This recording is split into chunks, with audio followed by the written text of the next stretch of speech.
Hey, welcome to the blog. It's been a while.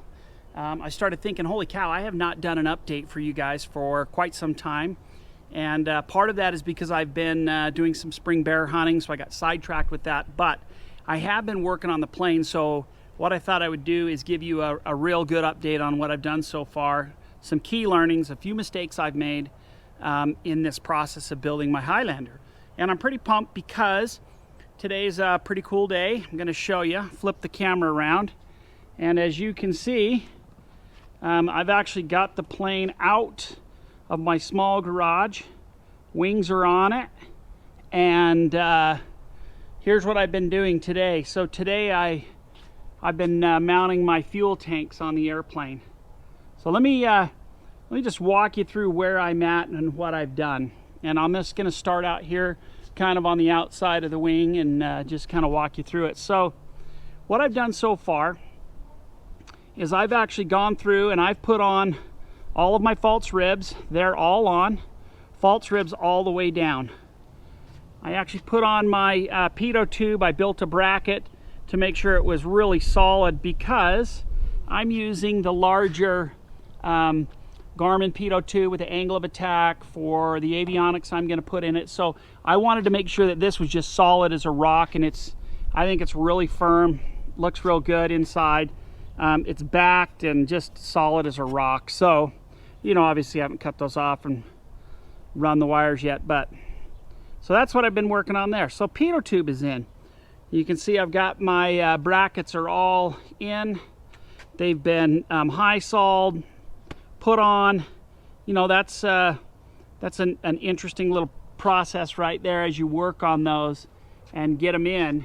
You can kind of see both sides are in. So those are in. And I am still actually waiting. I'll walk you around here and show you. I'm still waiting for the right size. What really killed me is the heim joint here. This is actually the 5/16, but it's a 5/16 ball, so I'm just using this, you know, to mount the airplane on the lift struts. That's back ordered just due to coronavirus, so that kind of killed me for a while until I went over and saw my good buddy Theron Judd, who let me use these, and I'm going to run them back to him just so I could get the wings mounted so that I could work on my fuel tanks, which I'll show you what I've done there. So I've also, let's come back around to the front here. Take a look. I've kind of been messing around with pre-fitting my leading edge, my cuff. And so those came the other day.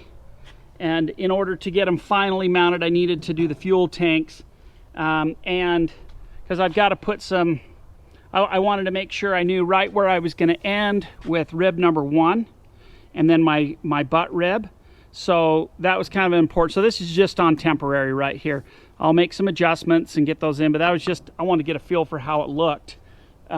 So cuff will go all the way out. A little bit of, there's just a teeny bit of trimming and adjusting that you have to do over the bracket.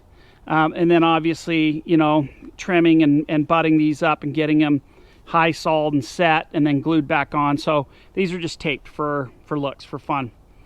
Okay, so let's walk you through what I did with my fuel tank. So I've actually got my fuel tanks on. Here's what I did. In setting my rib, my number 1 rib, I basically used cardboard so that I'd get just, you know, it's about 1/8 of an inch. And I just simply wanted to have cardboard spacer that went in there, you know, so that once that was set, this spacer was set. If you take them out, you'll actually see that you've got pretty much the same space down, and that enables you to just lift the tank right out. So then if you come underneath, you'll see that my brackets are in. So those brackets are all set and in. And sorry, that's kind of backlit for you. That was dumb. I should know better than that. But mounted my brackets, got those in, clecoed them all in. Then I actually put 1 pop rivet in, which I wanted to actually lay the tank in there, and you cannot do it with the you can't do it with the clecos in. It won't lay flat. You don't get a good feel. So I wanted to make sure I didn't have to make any more adjustments on the tank. So what I did is I'll just lift the tank out and show you. So hold on. Okay, so I'm back. I've got to keep my tank right here because I've got it balanced.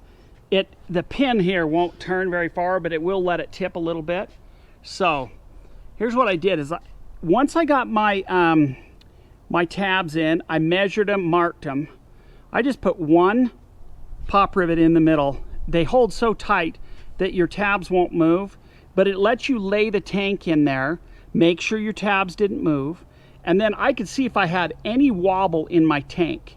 So I did the same thing over here and on the front, and the tank fits in absolutely perfect. You can just lay it right down inside.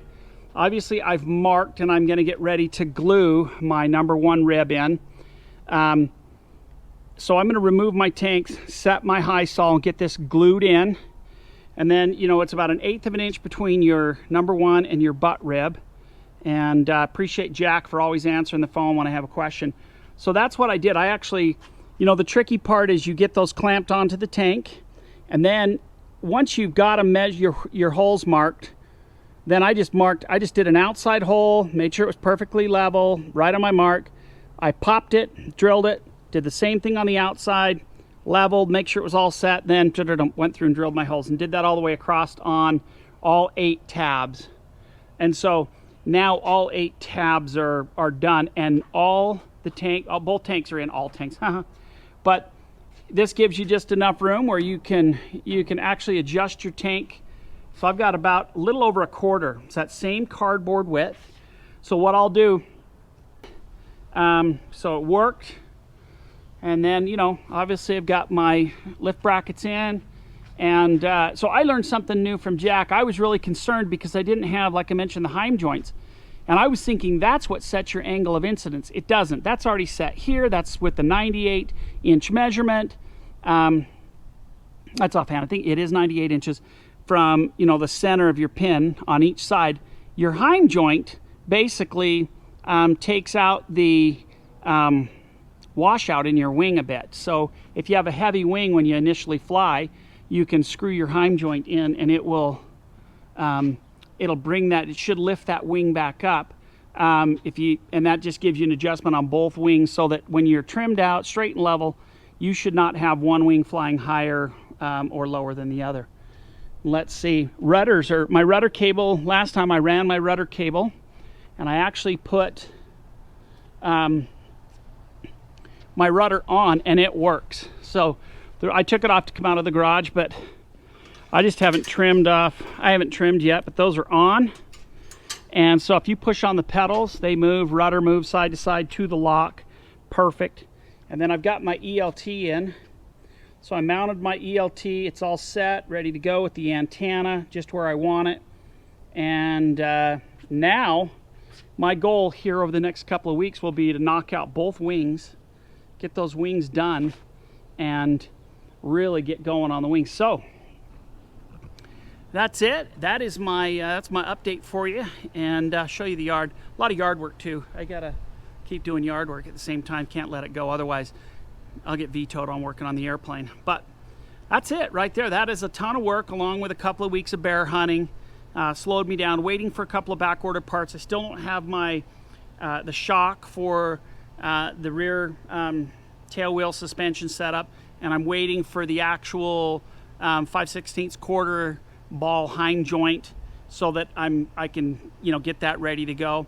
So my goal is knock out the wings, get the flaps and ailerons and bell cranks and joints and everything on and ready to go, and hopefully that'll be my next. I'm scared, a little nervous on that because it's got to be so precise. So we'll see where we're at, but that's my update, man. So I'll give you an update now. I'm going to hit it hard for the next little bit, try to pound all this out, and we'll keep you updated.